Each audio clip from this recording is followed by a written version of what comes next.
Hi everyone, welcome to my YouTube channel. In this video we have a limit that we need to solve, which is limit approaches to 1 of x squared minus 1 over x minus 1. This is very easy, okay?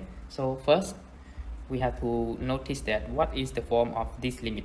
It is definable or it is undefined limit. So when we check, we have to check like this. And we take x equal to 1, put into the function of 1 squared minus 1 over 1 minus 1. So then we will get 0 over 0. So that means this limit is undefined in the form of 0 over 0. So then now we have to factorizing the numerator. We will get x minus 1 factor with x plus 1. And then over x minus 1. So now we can cancel x minus 1 at the numerator and x minus 1 at the denominator.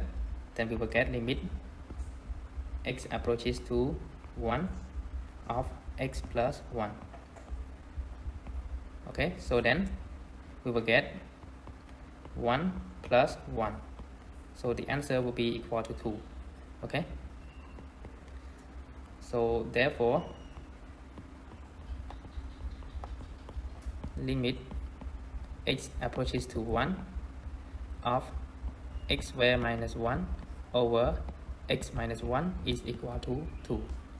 Now finally I have solved this question and I hope you can understand. Thank you so much for watching and goodbye. See you in the next video.